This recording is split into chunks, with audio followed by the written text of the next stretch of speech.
say the standing order words. According with the standing order. Yeah. Honorable members, in accordance with the standing order, I am now varied the order paper to allow the Honorable Minister of Information and Communication to take the floor. Honorable Minister of Information and Communication, please.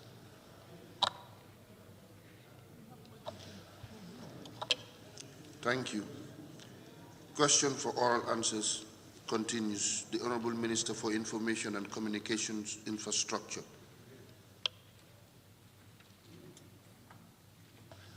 Thank you, Clerk. Question number 062, 2020 by the Honorable Member for Jimara. Thank you very much, Honorable Speaker.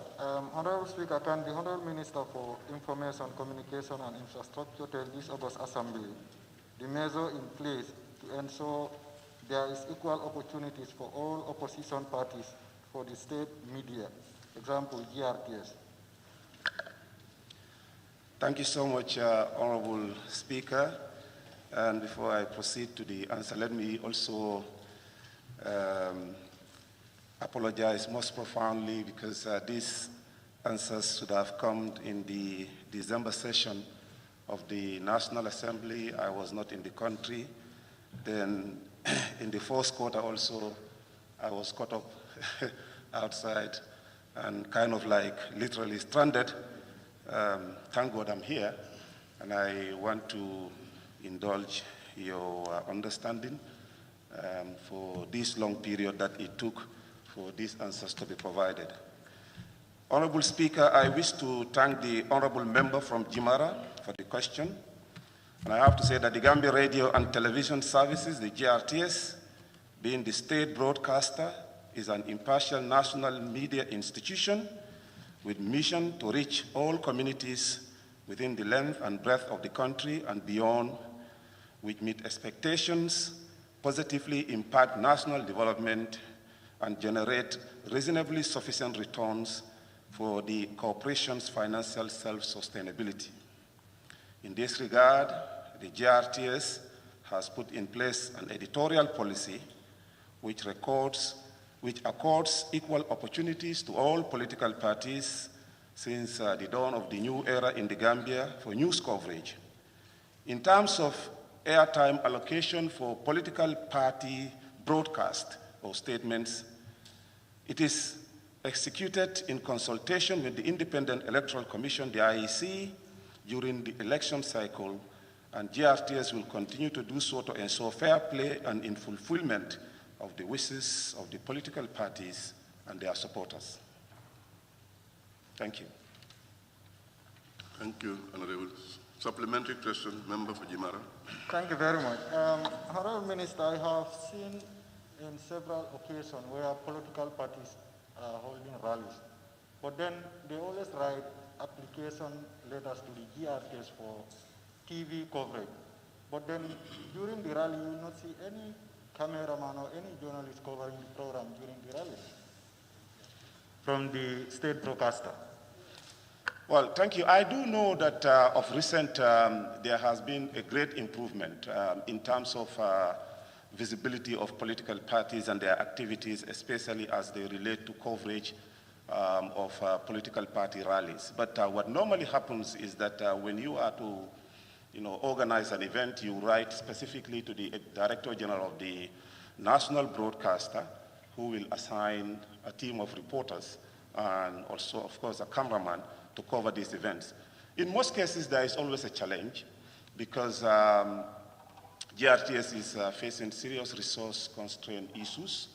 It is just as early as 2017 when the new government came in that some resources were injected into the state broadcaster and some cameras were bought.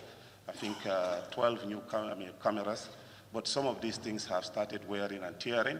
And now we have also have provincial correspondents that are actually according,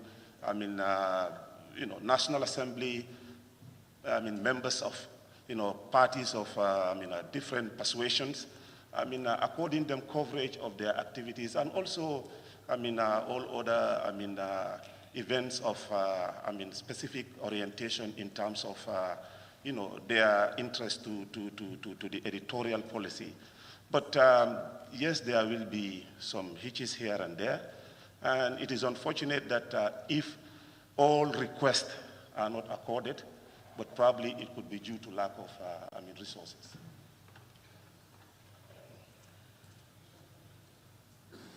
Thank you. Honorable Member for Jimara, your second. Okay, you are okay. Okay, thank you. Honorable Member for Woolly East. Thank you very much, Honorable Speaker.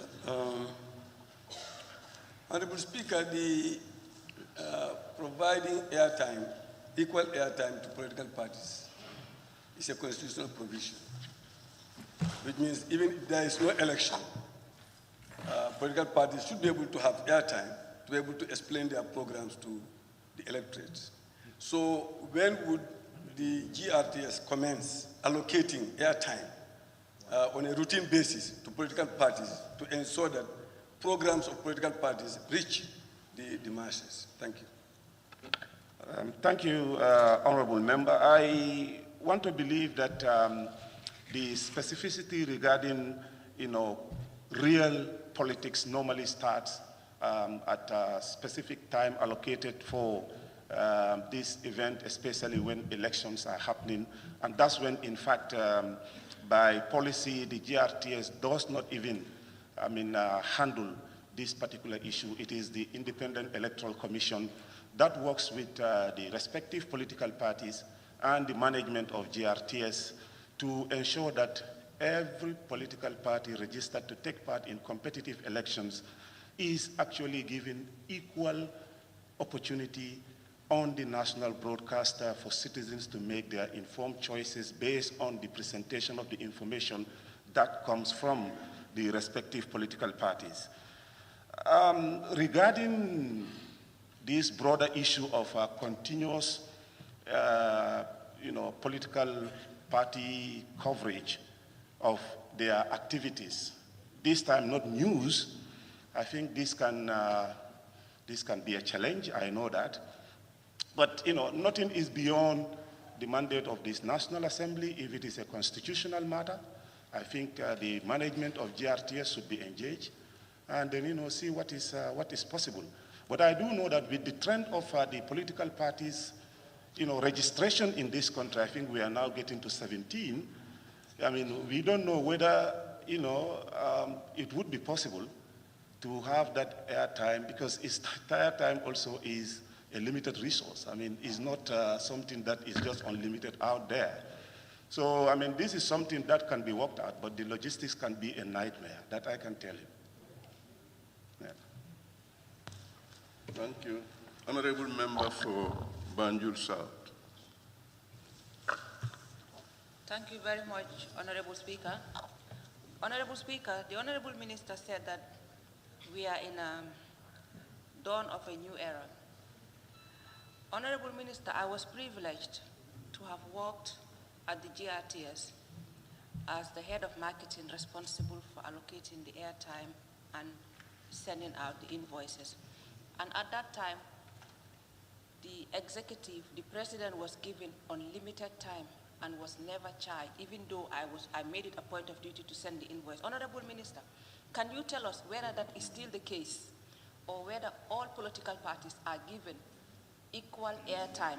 Apart from the constitutional right, are they given airtime to showcase their activities like they are doing? I'm not saying that there's honorable. My question is coming. The president. Sorry, I'm a bit scared. Please, Honorable Member, go straight onto your supplement. Okay. We all understand that there are executive activities that are of national interest that must be shown, but it is not everything. And is opposition parties given that same opportunity to also showcase their policy, their strategy, and everything else? Thank you. Thank you, and I'm happy that you understand the challenge at GRTS, and during the former government, I can tell you it was extremely very challenging. There was no editorial independence. Everything was tightly controlled from the office of the president, what should be broadcast, who should come on the TV, which event they should cover, where they should go and where they should not go. I mean, but since 2017, I think we have seen a remarkable change. And I can tell you that all political parties that want to do any event, including the now National People's Party, if it is service-oriented that requires, commercial activity, they pay. The GRTS has its own board and management and a functioning marketing department that actually bills accordingly.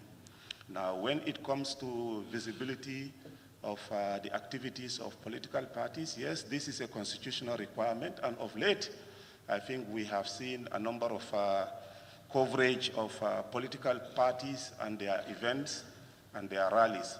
Although, yes, here and there, I've also been particularly privy to 2 complaints of, unfair treatment from 2017 to now. And those ones were adequately addressed internally. One of which I was Director General, in which a political party leader was caricatured on the national broadcaster, and that was regrettable, and we corrected that. The second one also, the honorable member for Jimara was involved in this particular issue with me to resolve it in Basse when his party leader actually, I think, was insulted on a program on Radio Basse, and rather than them coming to have a go with the programmers, we went and resolved it amicably. And I want to thank him for that, because it went to a stage that we had to even stop the phone-in program at Radio Basse, because the 2 camps in 2017 were raining insult on each other's party leaders, and it was becoming polarized. But he worked with me to resolve that issue in Jimara, and hopefully I think they have now realized the importance of radio, and then they will work together now to use it for their, advancement rather than to, So thank you, Honorable, for that. So those 2 events I was aware, but, I know it's an evolving situation, having come from the difficult 22 years. Institutions were under pressure, but now, at least with the democracy that we have, we can see that all political parties are using the national media to express their I'm rising on a programs point of order, and Mr. activities. Speaker. Order.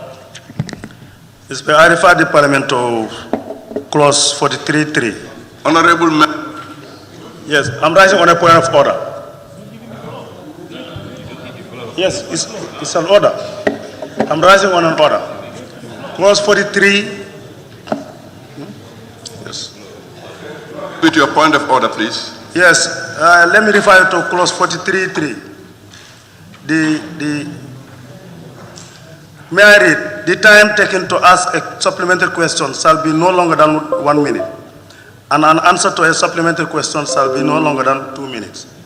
Mr. Speaker, the answer is noted. Honorable Minister. Oh, thank you. Thank you. I thought I was. I thought I was between 1 and 2 Honorable Minister, minutes. please. Honorable Minister. Yes. The standing order that he could. That's the Bible of the National Assembly. Please. Thank you so much, Honorable. Noted. Honorable Member for Foni Kansala, please. Supplementary. Thank you very much, Honorable Speaker. Honorable Minister, in relation to the response you made as per the access of political parties to GRTS, which is the national broadcaster, I want to put it to you that our political party, since late 2018, are not accessing the services of GRTS. Of all our political activities, we have been writing to GRTS, oh, really? But they never took heed to our request for them to cover our political program. So I want to put it to you that the status quo, if you are saying it has changed the other way around. It's now us not benefiting access of the services, despite the dictatorship government bringing the national broadcaster to where it is. Thank you so much, Honorable Member. Honestly, this was never, put to my attention, but I have taken note of it, and I will engage and I'll inform the Director General accordingly. But by statute also, the minister cannot interfere directly in the editorial work of GRTS, although you can suggest and work with them. But I will bring it to their attention, yeah? Thank you. Thank you, Honorable Minister. Honorable Member for Central Badibu. Thank you, Honorable Speaker. Honorable Minister, you will agree with me that political socialization is one of the essential elements of democracy. Political socialization is one of the elements of democracy. Now, is your ministry in position to ensure that more staff are given training so that they can be able to handle political parties when they have debates or when they have political programs? Well, the national broadcaster has been conducting numerous training for their staff since 2017. I do know that. However, with the situation that we have now, I think more training is needed to help our host or program host to be more vibrant and be able to deal with emerging issues in political programs, because it can also depend on the way a program is handled that can lead to a serious misunderstanding of issues and the back and forth. But this is something that we'll take note of. They have enough staff, and training solely will be something that we will give to the staff. Thank you. Honorable Member for Serraconda, the floor is yours. Thank you very much, Honorable Speaker. Honorable Speaker, the question talks about measures to ensure equal opportunity, which does not necessarily depend on the resources available. It is just simply saying measures to ensure equal opportunity. Are there concrete measures being taken to ensure equal opportunity to all parties to gain access to GRTS? Thank you, Honorable Member. Yes, indeed, a number of measures are in place. First, an editorial policy, a functioning editorial policy is in place that ensures that no political party is treated unfairly on the national broadcaster, that when requests are sent to the national broadcaster or to the Director General for coverage request, all avenues should be explored to see that these requests are honored for news. And also there are other measures which includes working with the Independent Electoral Commission during the election time to ensure that every political party that is taking part in the election is given access to the national broadcaster on an equal, unfettered basis. Thank you. Question number 063-2020 by Honorable Member for Opasalu.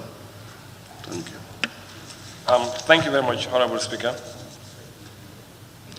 Honorable Speaker, since the National Broadband Network, NBN, was completed through a loan from the Exim Bank of China, can the Honorable Minister for Information and Communication Infrastructure, Moishi, tell this August Assembly whether a data center, which is part of the NBN build, has started earning any revenues from this network? Thank you, Honorable Speaker. The data center ownership was confirmed to Gamtel management in early 2019, and upon confirmation, Gamtel saved thousands of dollars by installing its enterprise resource planning ERP system on the data center instead of acquiring a new hardware. At the same time, an investor was introduced to Gamtel by the Ministry of Information and Communication Infrastructure for a public-private partnership potential. Unfortunately, at the tail end, it was realized that the control the vendor required over the data center will make it a security risk for government data should the relationship turn sour for any reason. Subsequently, an attempt was made to install a payment gateway and base applications on the data center to automate invoicing and payment as and when requested by the clientele. Unfortunately, the request for a restricted tender, including 7 renowned suppliers sent to GPPA, that's the Gambia Procurement Agency, was rejected based on the GPPA requesting more detailed specifications. Since then, GAMTEL has been doing further research with suppliers to assist in detailing out the specifications that may be acceptable to GPPA. Potential clients, including government, have been lined up awaiting the payment gateway and base applications. The Ministry of Information and Communication Infrastructure is currently working with GAMTEL to migrate their current applications and systems at the e-government data center to the new NBN data center. Furthermore, GAMTEL is seeking an exemption from the GPPA as the aim is for the data center to be buying and selling platform as the need arises by the clientele. It would be extremely inefficient if each and every customer requirement has to be subjected to GPPA regulations in this dynamic market of operation. So therefore, right now, I have to say that no money is being made from the data center. But we have an update that the ministry is currently engaging the World Bank through the Fiscal Management Development Project, FMDP, under the Ministry of Finance for the migration of the government from the e-government data center, which is the IFNIS center, located at the Ministry of Finance, to the new data center. And we hope that when this is completed, customers and clients will be activated, and then more resources will come, and then more money will be made. Thank you. Honorable Member for Upper Salum. Thank you very much, Honorable Speaker. Would the Honorable Minister confirm to this Assembly whether this national broadband network was built purposely for GAMTEL, or it was built as a way to enhance broadband in the entire country, not only for GAMTEL itself? Can he also confirm that?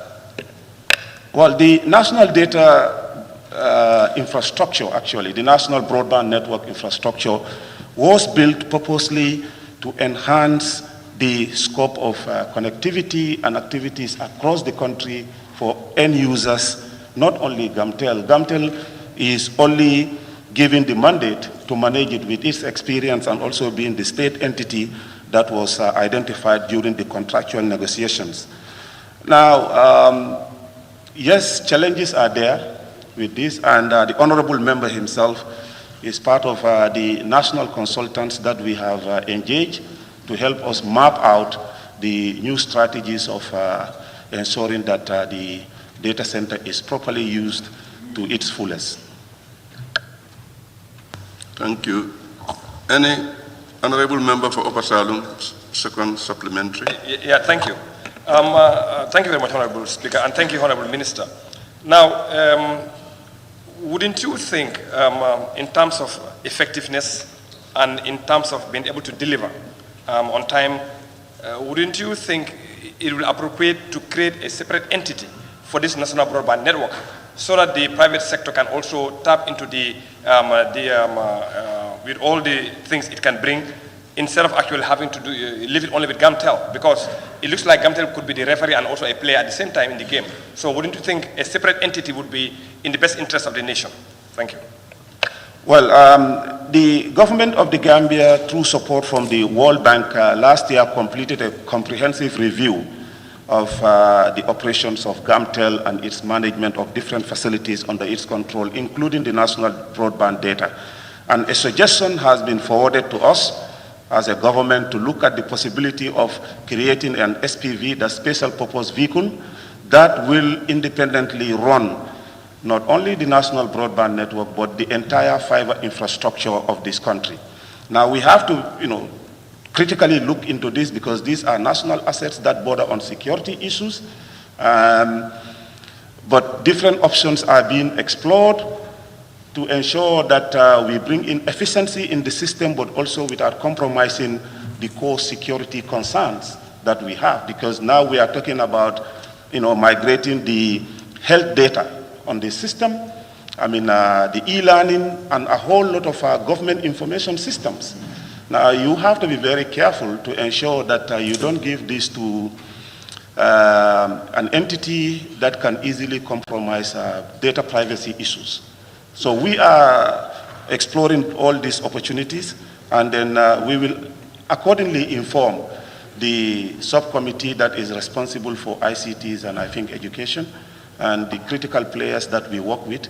But I can tell you that work is being done already. This research, and consultancy that was done by the World Bank on our behalf is being critically studied, and we prepared a cabinet paper on this already, and hopefully a decision will be taken on it. Thank you, Honorable Minister. Any other supplementary? Honorable Member for Serakunda, please. You take phone, and I saw. Honorable Speaker, since the data center will be the nerve center of the whole communication network in the country, has there been any effort made to create a multi-stakeholder committee to look at all the challenges, economic, we're talking about $25 million to be repaid by who? Of course, the contractual partner. So, and also all the other elements. Isn't there any effort made towards that venture? Currently, the arrangement is that GAMTEL is paying on behalf of the government of the Gambia the loan contracted under this particular contract as part of the obligation of the government of the Gambia. Now, recently we have, as a ministry, used the services of local consultants, which I think the honorable member is part of it, the honorable member from Upper Salem, to help us come up with some policy directives.